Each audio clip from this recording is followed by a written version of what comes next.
Howdy, everybody. Welcome to another edition of the Cowboys of the Osage podcast. It's old Cody over here, and as always, I got my co-host with me, Mr. Jimbo Snively. Hey, Jimbo, tell us who we have today and where we're at exactly. Well, Cody, we're in Henrietta, Oklahoma, and we're visiting with Lori Primrose Shoulders, Marvin Shoulders' wife. And she started out in rodeo career at 5 years old, all the way through high school and college. She was a barrel racer, goat tire, and breakaway roper. She won 5 national titles. She was tri-state all-around cowgirl. She was a national high school all-around cowgirl. And she won that year. She won the breakaway and the goat tying. She was a national breakaway champion in college. And her team in Southwest East College in Durant won the girls all-around title in 1981. And she's just real special. And she retired as an airlines stewardess for American Airlines, 34 years. So quite a career. And we're just happy to have her sit in with us. We're so happy to have you today, Lori. It's good to be here. It's always good to have a good cowgirl on the show with us. We don't get enough of those, you know? Especially of her caliber, that's right, for sure. Right. Well, there aren't very many. There aren't very many cowgirls of her caliber. Hey, Lori, let's just get started right off the top. Tell everybody where you grew up at and how you grew up a little bit. I grew up in Tucumcari, New Mexico, on a ranch about 12 miles west of Tucumcari. That's a great little town. What was the ranch's name?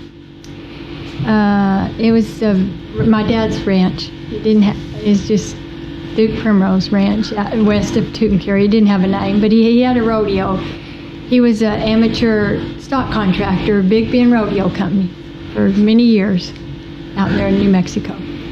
What all rodeos would y'all put on out there in New Mexico? They were just amateur around close.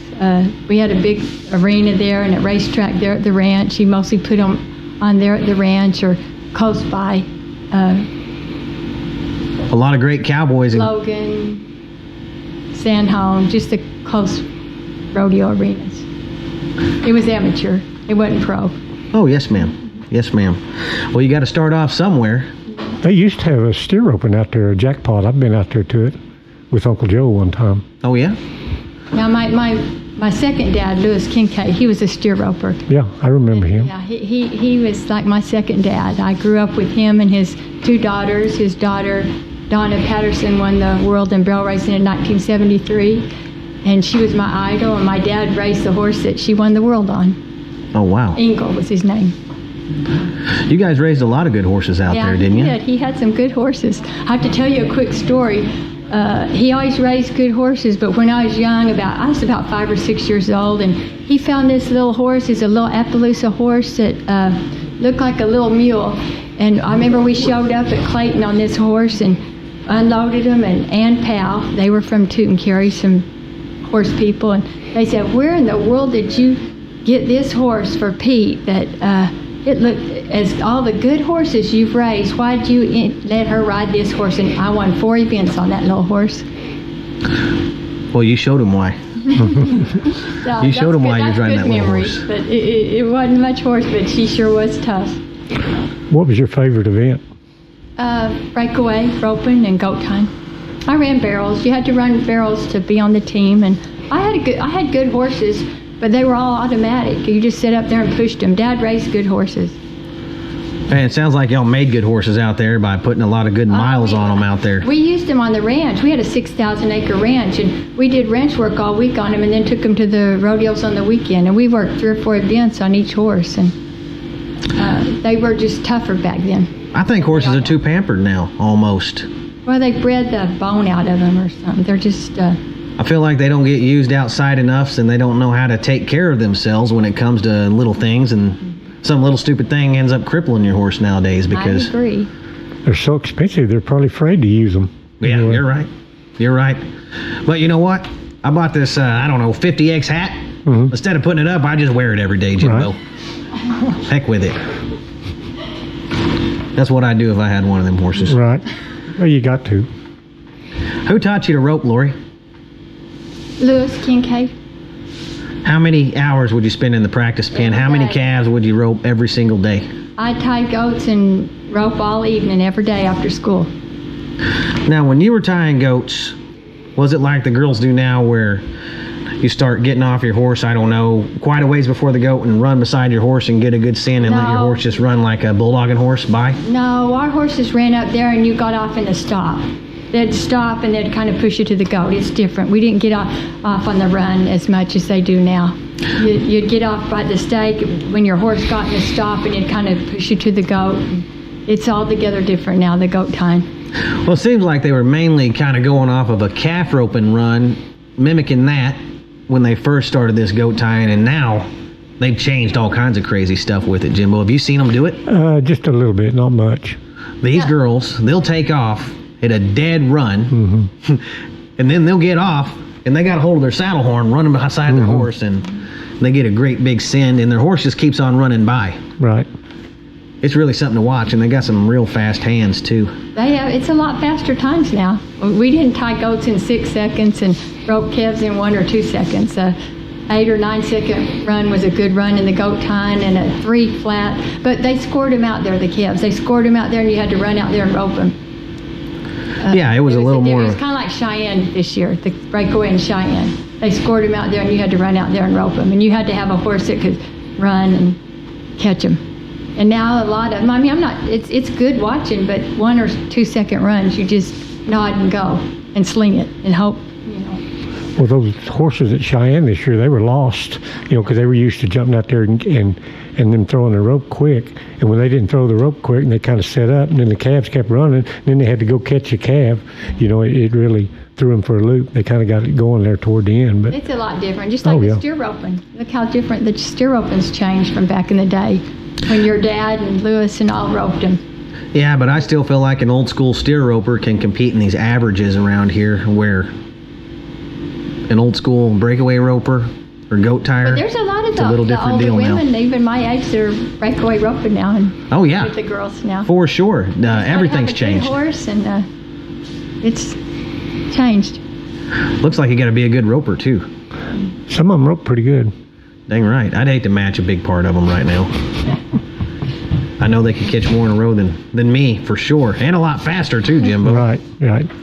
And a lot faster too. So when you went to the high school national finals, what was the format up there? There's a lot of people that has never been to the high school national finals. My junior year, I went to Helena, Montana.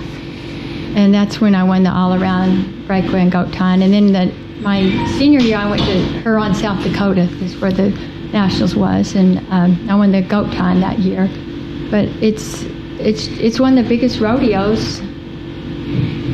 Yeah, it is. I guess it's the biggest rodeo. They have like 1,100 people competing. Well, it's the most. I don't know what it is now. That's what it was back then, in my day. I know it's the most prestigious title you can get in that age demographic. And in her day, I feel like roping women and girls that roped, they had the high school, and some of them had the college. There wasn't a whole lot after that, so she was the top of her sport.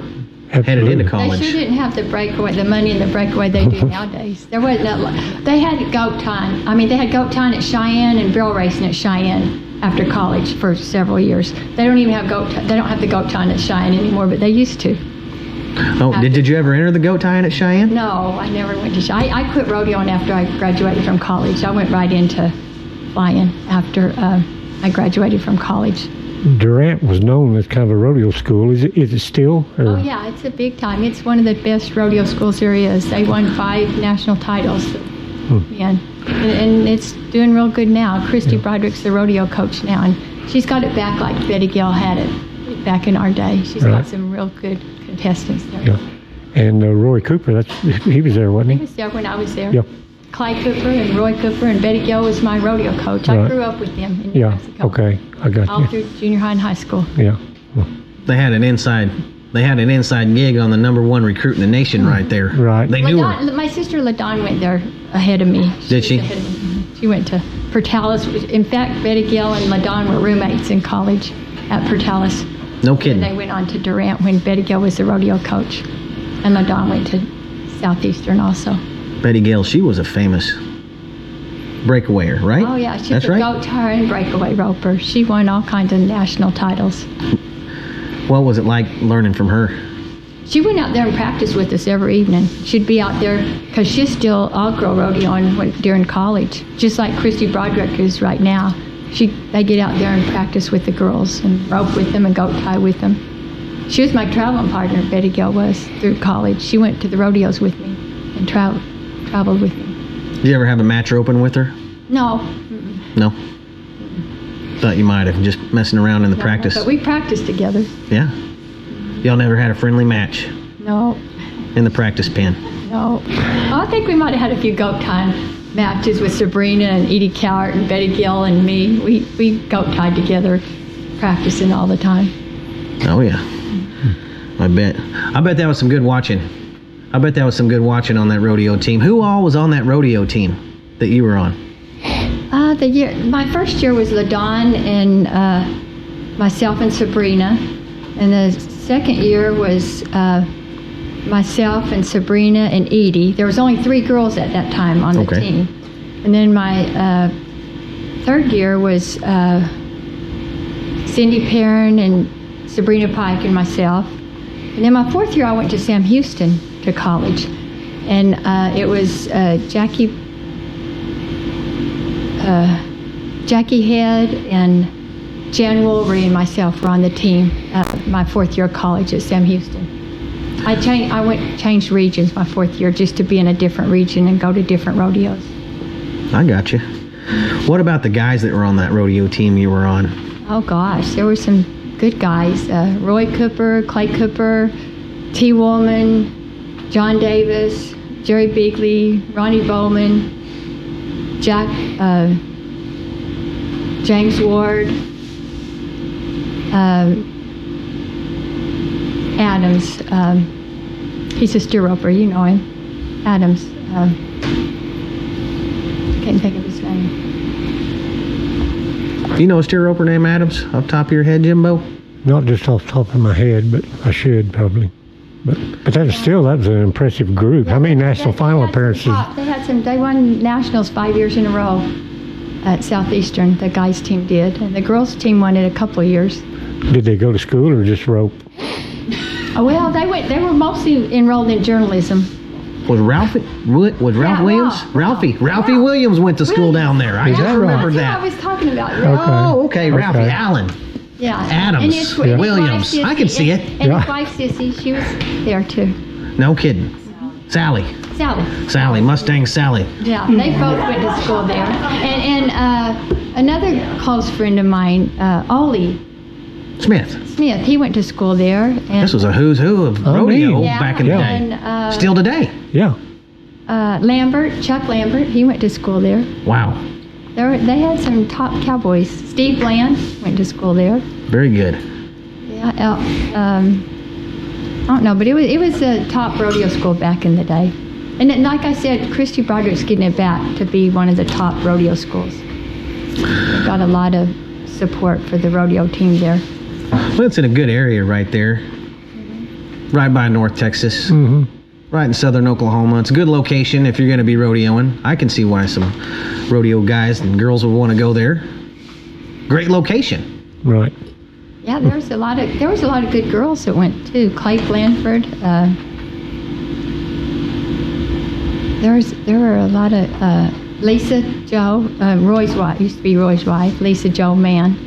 She's a Sneed now, Lisa Joe Sneed. She went to school there. James Ward's wife, Janae Ward, went to school there. How do you qualify for the women's national, for the college national finals? How would you just qualify for it? You have to be on the team. They take top 3 girls to be on the team. And then I don't know if it's the top, how many in the top, I think it's a top 2 in each region. Back then, the top 2 in each event got to go to nationals. And then women's team, the top 3 women's team, got to go to nationals. It may have changed by now, but that's how it was back then. Where did they have nationals? My first 3 years was at Bozeman, Montana, and my first year was at Lake Charles, Louisiana, and my last 3 years was at Bozeman, Montana. The 4 years I was in college. Boy, howdy. That must have been a good day. Winning those college national championships. Yeah, and rodeo that's what made me go to college, was rodeo. You didn't go to study, you went to I went to rodeo. So I had to go 2 more years after I finished my eligibility to finish. Yeah, I went 2 more years at Botter Fashion College after I finished rodeo and to get my degree. What do you think about what's going on right now in the sports that you used to dominate in? You breakaway. I think it's wonderful with the breakaway. I love watching it. I love the Cowboy channel. And breakaway's my favorite to watch. I watch the barrels. I've always liked barrels also, but I enjoy. I'm the ones that don't have the breakaway. I thought, oh darn! I really like watching the breakaway. It's really took off too, hasn't it? I mean, just went crazy. And the horses, they've got top horses and cowgirls. Yep. It's just I think it's added a lot to rodeo. I'm hoping it's at the NFR this year. I know it was there last year, but not in the same arena. Why the heck didn't they have it during the NFR last year? If they were going to have it, why didn't they have it during the NFR? It was in another arena. I hope it's at the NFR. But it wasn't on TV, was it, or was it? They had a special performance of it or something. I don't remember seeing it. You can watch it on special on the computer, but it wasn't at the NFR arena during the rodeo. Right. But I think it might be this year. So do they have a whole money standings list and everything going this year for the qualifications to make the NFR? They do. In the breakaway. Then they also have another big event with the breakaway, which is during the finals at the NFR. I'm not sure exactly what it's called, but they also have a separate breakaway that you qualify to make it. Well, I hope they just show them on TV this year. That's what I hope, Jimbo. I do too. It's good watching. It'd be just as good as the... Well, I ain't going to make any steer wrestlers mad. They're too big. It'd be just as good as the bareback riding. Marvin's wanting it to replace the bareback riding. Well, they could get entries. That's the thing. Bareback riders, they're not gaining bareback riders. We're losing bareback riders left and right, I think. And the entries, there's not enough bareback riders for the rodeos. So perfect replacement is the breakaway roping. Perfect replacement is the breakaway roping. You're going to get some hate mail probably. From bareback riders? Right. Yeah, because I'm really looking forward to seeing little Steiner there at the bareback riding. You're right, gosh dang it. He's my little buddy. I quit watching after Larry Sandvik retired. I liked watching his woolies flash with the powder in it coming out of the chutes. Did you ever watch Larry Sandvik? Oh. The Wild Man? I don't think so. Oh, my Lord. No. This guy might be the wildest man maybe to ever live. I'm not sure. But this ain't about Larry Sandvik, so I'm going to get off talking about Larry Sandvik right here. What was T. Woman like back then in college? Real quiet. He dated Jackie Clampett, but he was just real quiet and reserved, just a nice guy. Jackie, was she related to Jed? No, Jackie's his wife. Oh, okay, I know. Yeah, I just wondered with the Clampett last name. One time, though, I have to tell you a story. We went to, they always had these big Halloween parties at South 40. That's Troy, South 40. That's where everybody went there.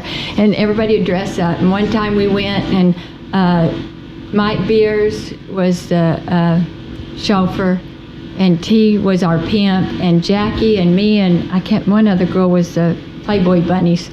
We went in a limousine to South 40 with them that year. So, and he was fun that night. T was, but he was usually real reserved. But I can remember we had a good time and had a fun time that night. Well, that guy, could he rope just as good back then as he does now? Yeah, he could. What about Ralphie? He roped with Mike Beers then. He was there at school with me, and that's who he was roping with then. What about Ralph Williams? He used to be my old Holland partner, but I don't know much about his good guy. Early days. He's one of the nicest guys you can come across. He's awesome. He is. He's the best guy. He turned out calves for us. Oh, did he? School. Him and Del Vecchio. Del Vecchio went to school there. Bobby Del Vecchio, went to school. Bull rider. He was always out there turning out kids for us and helping the girls. He was a good. Now, he was from New York, I think. He's got a real interesting story. Do you know it? Do you know his story? I do. Let's hear it real quick, since you knew him so well, because this is He's crazy. from the Bronx of New York. and he's. I wonder how he wound up in Durant. I got good scholarship. And What about how did he wind up bull riding from the Bronx of New York? I heard this story one time. He never told me why that he did. I just knew he was, but we were just good friends in school. Well, Harry Tompkins, several-time world champion bull rider, he was from New York. He was following Harry Tompkins' footsteps. But I heard that this Bobby Del Vecchio roundabout wanted to ride a bull. They meets these cowboys in New York City. They get him on a bull, and the guy's a natural bull rider, and almost a world champion. Yep. Bobby Del Vecchio never rode a bull before in his life, and I think they said he was a natural at it. Yep. Crazy. Well, he was one of the main team members, and he was always made everything fun at practice. He'd just be out there even though he was a bull rider. They didn't have practice bull riding at Durant then, but we'd team rope and calf rope and dog and everything, and he'd be right there in the middle of everybody. It was a lot of fun during college. I bet that was some good times right there. T-Woman, Bobby Del Vecchio, Ralphie Williams, Lori. There was just Lori's a lot sister, of fun. It was a lot of Roy fun, Cooper. fun people. A lot of talent, though. Wow. And How D. many? Pickett, I don't know. D. Pickett didn't go to school there, but he stayed out there all the time because he rode with Roy. But he was always there. He was one of my favorite, D. Pickett. World champion cowboy D. Pickett right there. He was out of school. I mean, he might have went. I don't know if he went to school there or not, but he was always there. He stayed out at Roy's all the time. And seems like it was a lot like Stephenville and them areas are now, I think right so. there. I wasn't there, but it sounds like it was with all the rodeo cowboy, the rodeo capital. It used to be. That used to be the college rodeo capital of the world right there. I can see why. So when you get done with college, you decide that well, there's not a whole lot of breakaways. Well, there wasn't much for me after breakaway and goat tying, and I ran barrels, but it wasn't my favorite event. And I sold my horses, and I went to Botter Fashion College, and I worked at the Apparel Mart in Dallas for a couple years, and then I worked for Clinique Cosmetics for a makeup consultant for 2 years, and then I started flying for American Airlines, and I flew for 34 years. How do you get in the flying business? You just go and interview and go through training. And that training was as hard as my 6 years of college. That 6 weeks. Yeah. That 6 weeks of training was as hard as my 6 years of college. It was hard. It's not easy to go through the training. You have to learn so many planes, and it's just a whole lot to learn in a short period of time. Every year I had to go through emergency training, and I had to study a month before time. You have to learn a lot. Even though we just serve chicken and beef, there's a whole lot you have to learn to be a flight attendant. It's not just that. You know, every time when I used to fly, I quit flying now for some crazy reason. I decided I'm only driving. If I can't drive there, I'm not going. But, you know, every time I flew through, like, the Denver airport, every single time I would run into somebody I know. No doubt. Another cowboy, some horse trading person or something. How often flying did you run into a lot of these cowboys and people you knew? Not very many, but I got to tell you a quick story. One time I was in Dallas, and I can't remember where we was going, but I had a really fun buddy bidder, Kelly. We flew together for 12 years in buddy bid, and we had Rick Skelton on the flight, and I always flew number 1. She flew number 2. She was boarding. And I used to always she'd always say, "Is that a cowboy, a real cowboy, wannabe, or a has-been?" And he comes on board, and he's there, and she says, and he's a cowboy, and he says, "Are you?" Oh, he gets seated, and she serves him drink. She says, "Are you a real cowboy?" And and I don't know, they got to talking, and she says, "Well, my buddy bidder, she's married to a real cowboy, and I just always want to know if there's a real boy." And he took his championship buckle off, and he says, "Go up there and show Lori this and ask him if I'm a real cowboy." and it was Rick Skelton. So yeah, I didn't, but you know, I don't know if Americans was too expensive, but I didn't have very many flight attendants, very many cowboys on American Airlines. But I flew international. So I flew 9 years domestic and 25 years international. So I went to China and all over the world. So there wasn't Brazil, I had a few PBR cowboys on my flight to Brazil. So what was your favorite place to fly to internationally? I really like China. I like Hong Kong and Beijing and Shanghai. I know a lot of people don't now, but that was one of my favorite places. But I guess Paris or Madrid would be my favorite. I took my mom to those two places. You got to be careful in Shanghai. That word means Shanghaied. you might get shanghaied. Yep. Well, you know, China's not a real good place. People don't like China, but they're very nice people. And I enjoyed the last 8 years of flying. I flew China. They were my longest flights. It's 17 hours from Dallas to Hong Kong and 17 hours back, and I could fly 3 trips instead of 5 years. I'd go insane on a 17-hour flight. Did you ever have a flight that got a little hairy? Mm-hmm. I've had a few. I had a near miss once in Chicago, and I've had a lot of. What is that? Where two planes get close to each other? We took off and then just went straight up, and everybody just hit the floor almost. Now, me and Jimbo, we ain't got the 6 weeks of training in like you do, so you got to talk to us like it's regularly going to happen. Yeah, it's a near miss. We took off and we just went straight up. And then one year, the landing gear didn't. They didn't think they had a landing gear, and we had to prepare for an emergency. But I didn't have any big emergencies. I had to. Well, that wouldn't scare me near as bad. At least you could land. Yeah. At least you had. I mean, I'd like to skid to a stop instead of a crash Right. right out of the sky. I've had some bad turbulence though over onto Hong Kong. I've hit the top of the plane and hit the floor. I never broke anything, luckily, but I've had flight attendants on my flight that did. You know, I was on a flight one time out of LAX, and we got on the flight, and it took off and started going west. And we heard this real bad sound, and it just kept going west, and no one said anything for like 30 minutes. And then all of a sudden, the flight attendants, they started giving everybody free alcohol. Whatever they wanted, it was free. Anything you wanted, as much as you wanted, it was all free. And I'm wondering what the heck is going on here. And then the captain comes on. It says, folks, we've experienced something called total hydraulic failure. And I don't know what that is, but it was a very, very serious situation at the time. So they just kept flying west over the ocean. I don't guess they could steer the plane very well or something. And we flew for a good hour before we turned back around.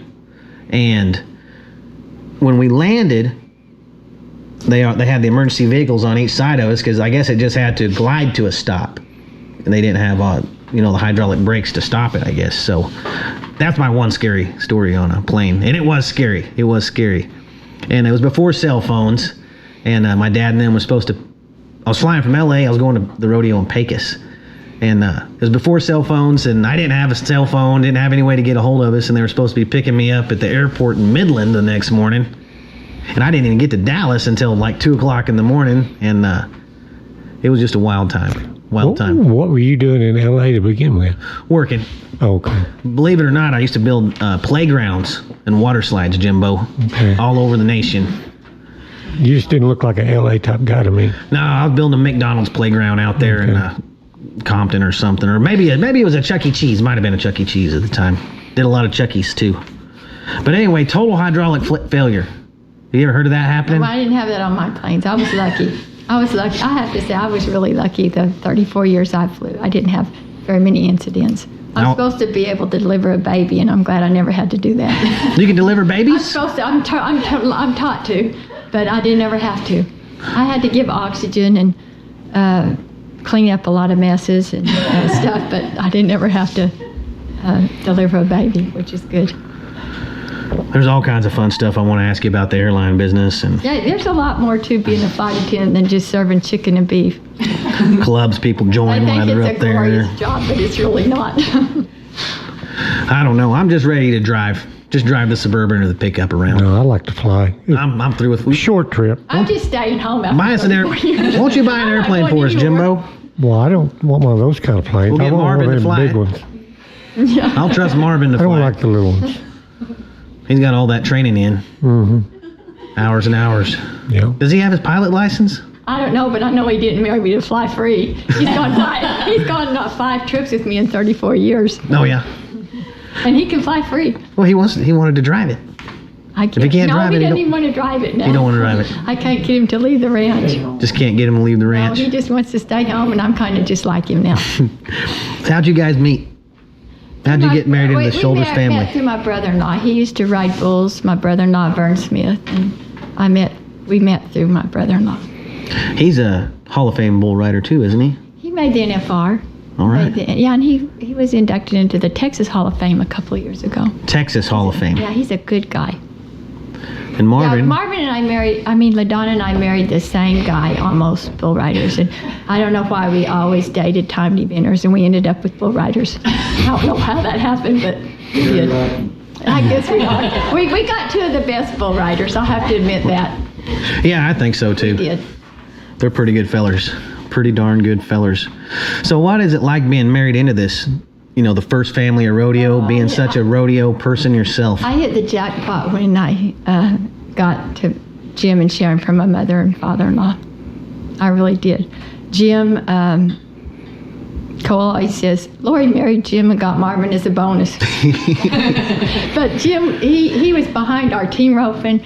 I quit rodeoing for several years till I met Marvin, and then we got into team roping. And we team roped for about 12 or 15 years. And Jim, he'd be out here buying our steers, turning out steers for us, and he was our biggest fan.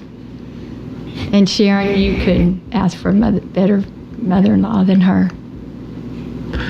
They were real special people, it seemed like. They sure were. They were real special people, it seemed like. Well, I got good sister-in-laws. I got 3 real good sister-in-laws, too. I was fortunate marrying into the Shoulders family.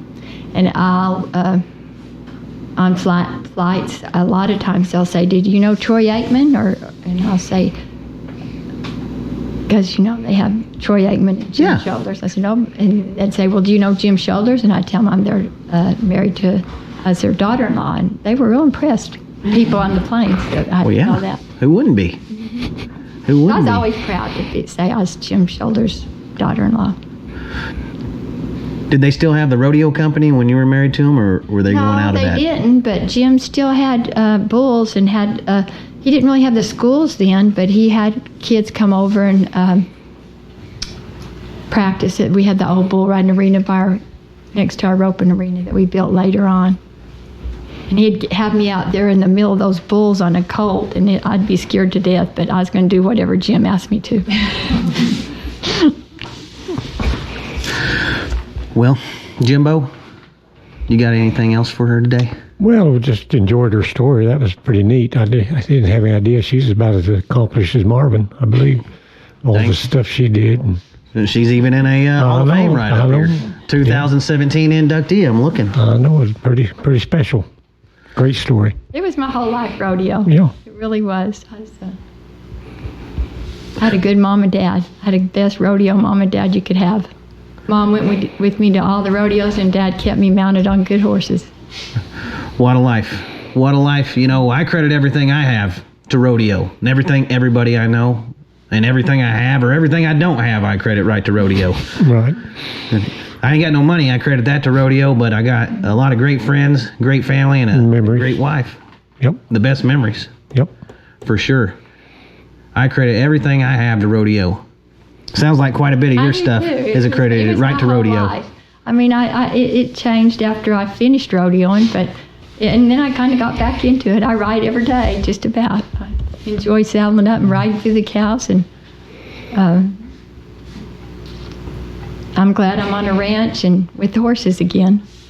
After I quit rodeoing and left and I lived in New York City for a year, in Chicago, and I wouldn't trade this place at all for where I live now.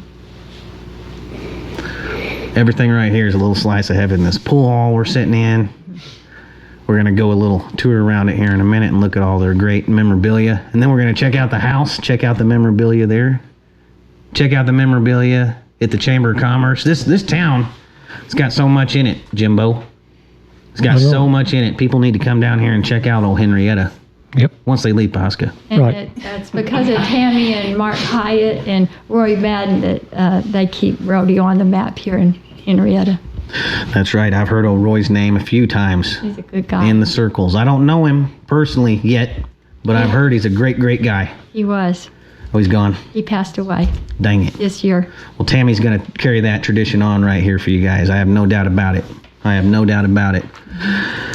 Well, Lori, if you had anything to tell a young woman about rodeo now, what would it be?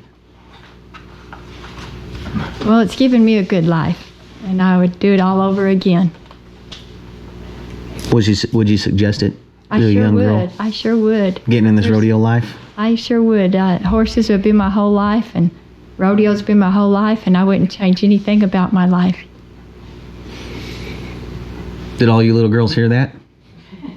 You know, I saw a hat the other day we bought for our daughters, said rope like a girl. I loved it. I loved it because there's some darn good girl ropers out there now. There sure are. Well, Lori, thank you for having us down here. Thank you for having us at your house. You come from such a great ranching family, married into such a great rodeo family, and we're just so privileged to know you. Thank you. It's good to visit with my New Mexico friends. The new First Lady of Rodeo right here, Jimbo. Probably. Yep, I believe it. Lori Shoulders. Thanks for sitting down with us. Thank you. And we'll see everybody next week right here on another edition of the Cowboys of the Osage podcast. Thank you again, Lori. See you next week, Jimbo. See ya.